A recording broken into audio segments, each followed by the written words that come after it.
La réaction chimique.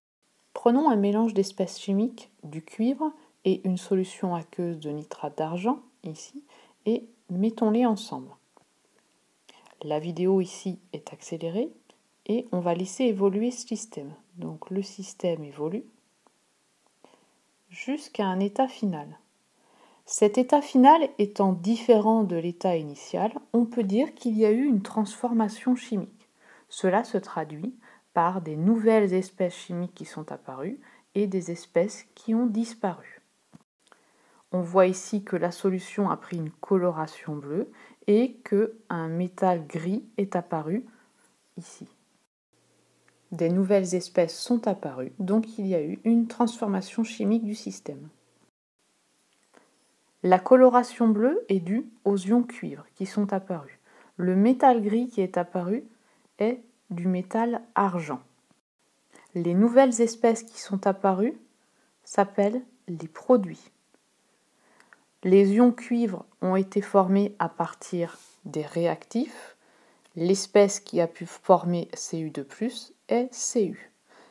Et l'espèce qui a pu former Ag est Ag+. Donc en bleu, ici, nous avons les réactifs. En rouge, à droite, nous avons les produits. Et puis, il y a des espèces qui n'ont pas réagi. Ce sont les ions NO3-. Je vous rappelle que ça s'appelle des espèces spectatrices. Une petite remarque, ici, le Cu, les atomes de cuivre, sont encore présents dans l'état final. On en voit ici encore présent. C'est-à-dire que c'est un réactif dont la quantité n'est pas nulle dans l'état final. Par contre, les ions Ag+, il n'y en a plus à la fin. C'est ce que l'on appelle le réactif limitant. C'est lui qui a arrêté la réaction. Écrivons l'équation de la réaction.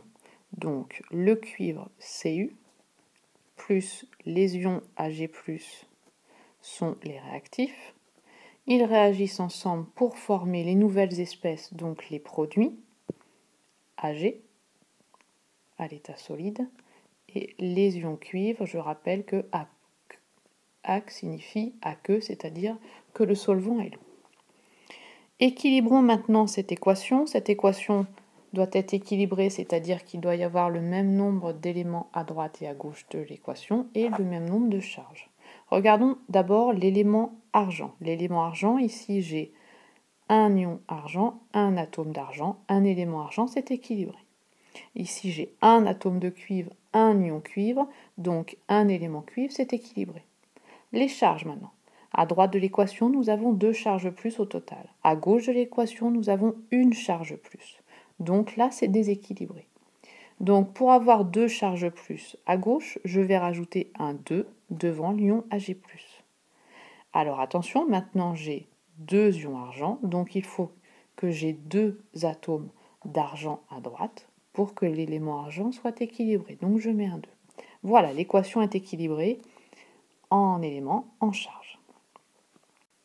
Alors, plusieurs remarques. Remarquez que les espèces spectatrices n'apparaissent pas dans l'équation.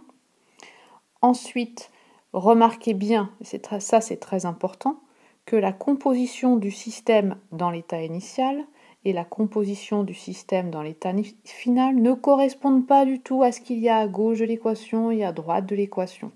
L'équation ne traduit que les proportions dans lesquelles les espèces réagissent.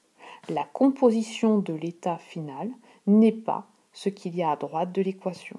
Faites bien attention, nous en aurons ensuite besoin dans la capsule suivante sur l'avancement d'une réaction.